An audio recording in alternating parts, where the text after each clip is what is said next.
Sabi po ng iba, paano daw po akong magluto ng masarap na pansit canton. Ito po ipapakita ko sa inyo. Pinainit na po natin ang kawali. Maglalagay tayo ng oil. Ang ginamit ko po is olive oil para mas lalo siyang healthy. Lagay po natin ang sibuyas muna.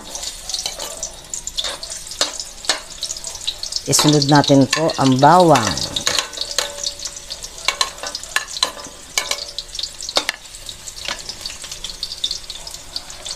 Yan, hintayin po natin mag-brown ng konti ang ating bawang at sibuyas hanggang sa lumabas ang kanyang aroma.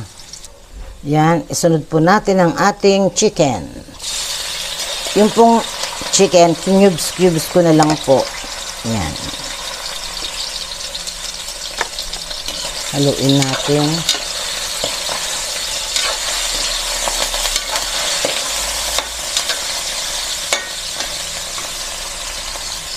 Lagyan po natin ng paminta.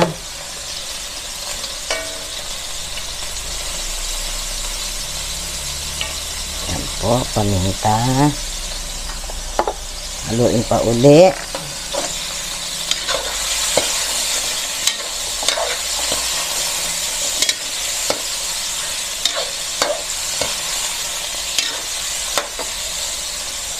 Lagyan po natin ng soy sauce.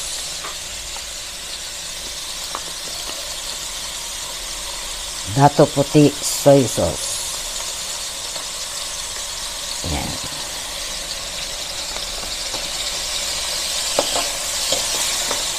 Haluin ng konti. Lagay po natin ang ating chicken nor cubes. Tapos, ito pong ating chorizo de Bilbao. Chinese chorizo po yan. Masarap po yan.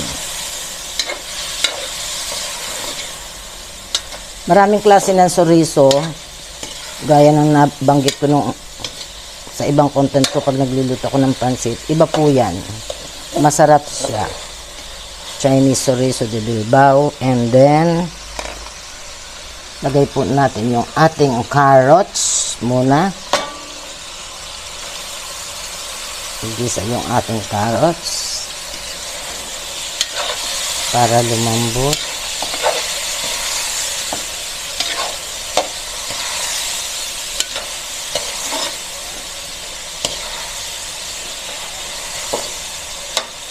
Ayan.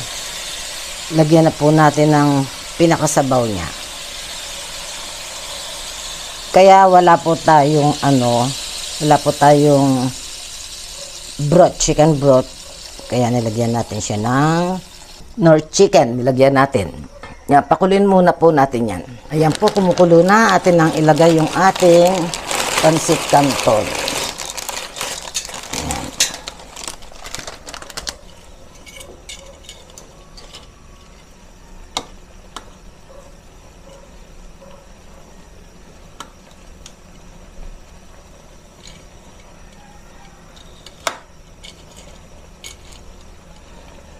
Yan, kasabay po ng pansit canton, isunod po natin ang ating ibang gulay, yung celery, ayan.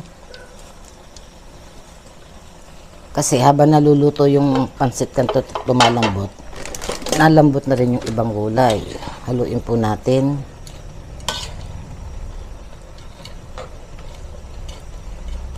Bango.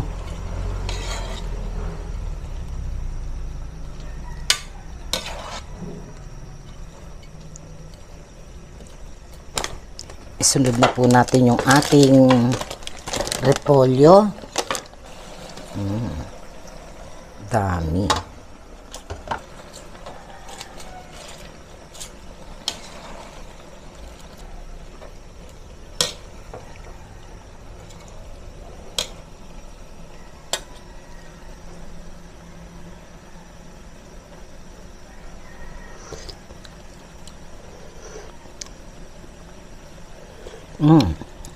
Para sa akin, okay na po.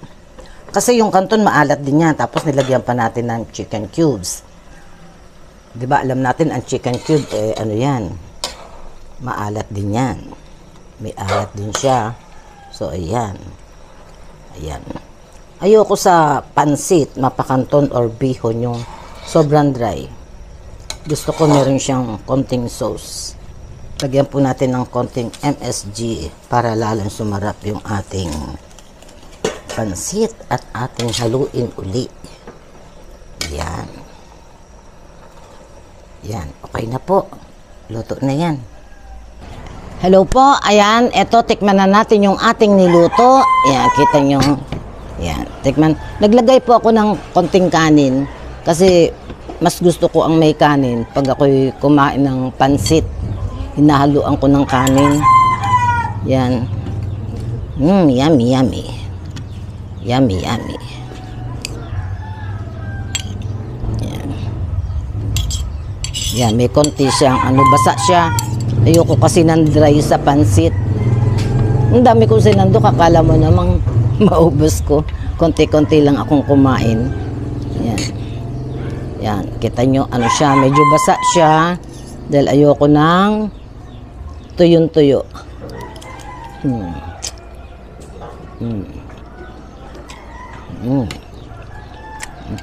Sarap.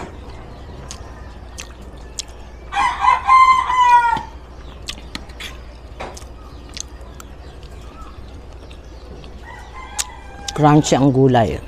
Ay, ang init. Lalagay ako ng konting kanin lang.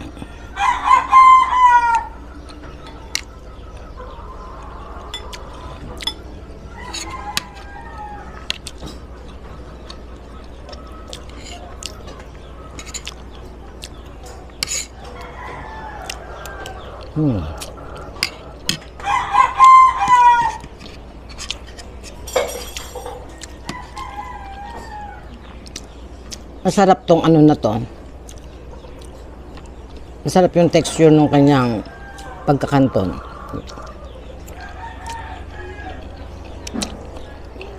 Yung kanyang noodles.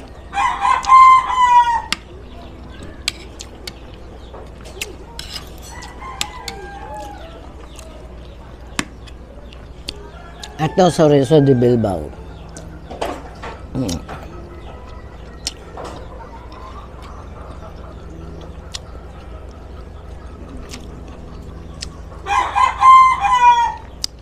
Minsan yan lang piniprito ko siya.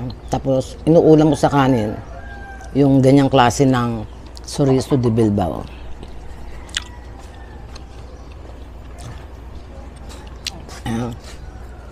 Thank you.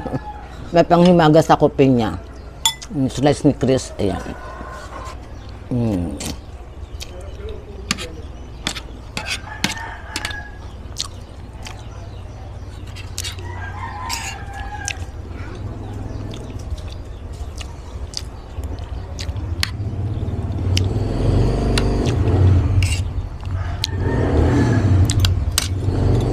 Nakalimutan kong ipakita sa inyo yung label kung anong pangalan ng chorizo.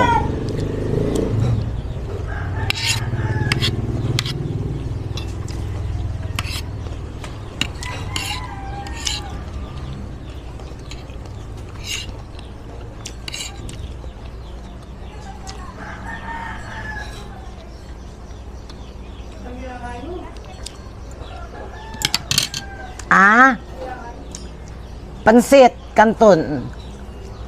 Dadalang kita dyan mamaya. Pagkatapos ko, nagbibideo ako Pagkatapos kong magbideo, dalang kita. Hindi, dadalahan kita dyan. Bigyan kita. Hindi. Nagtatawag ako dyan sa inyo, wala kayo kahapon. Wala sumasagot. Mama Tommy daw, nagpunta. Tiyo ko, tsaka tiyak ko sa kapitbahay. Hindi alam na nagbibideo ko.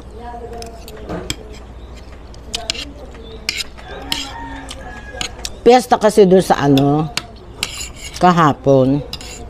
Doon sa Karatig barangay namin, doon nakatira yung isang kuntiya na kapatid nila. Yun.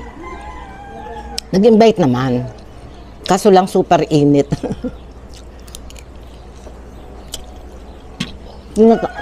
Tumatawag ako sa kanila kapon nila, bahay nila. Wala sumasagot.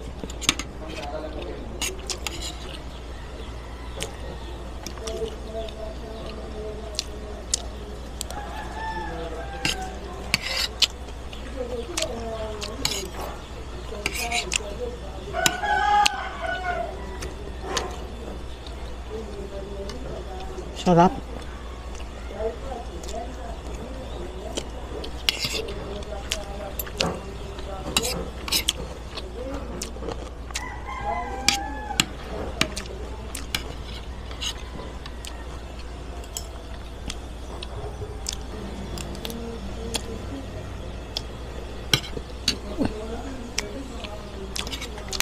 Pag matanda ka na, yung bang hindi ka na mahilig makipamiesta unless na lang may magiging bisita yung pupuntahan mo na matagal mo nang hindi namimit. Halimbawa, kaibigan, kamag-anak, ganun. Mapipilitan kang pumunta. Pero pag matanda ka na, para makikain lang.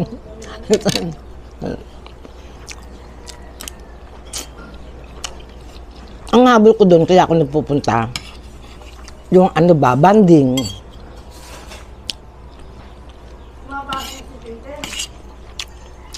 Ano sila, nakalib ngayon, wala pang gawa. Walang ano, walang materyales.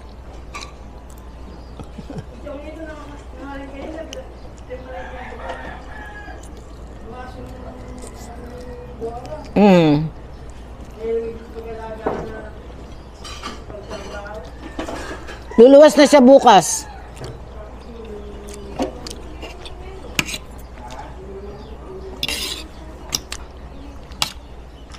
Luluwas na siya bukas eh. Bibidyo ako, nagmamarites kami ng tiya ko. Pasensya na kayo ah. Ganda nga yun eh. Nalilibang ako. Dapat to, titikman ko lang, napapadami ang kain ko oh. Ito pa isa, nakikimarites. Baba ka dun. Mamaya ka na.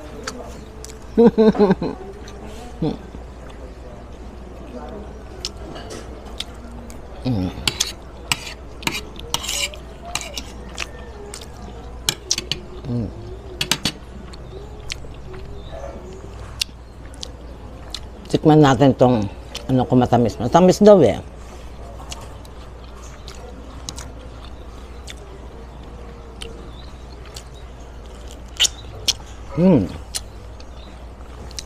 Matamis nga.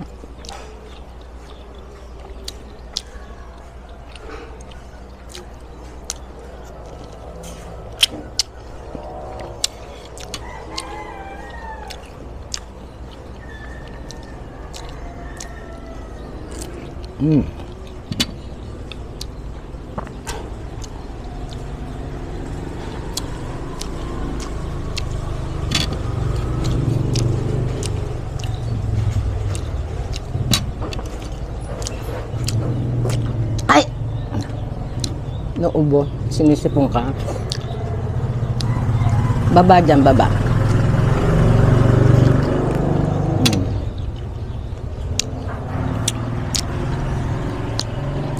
Bigay ito ng ano eh, pinsan ko.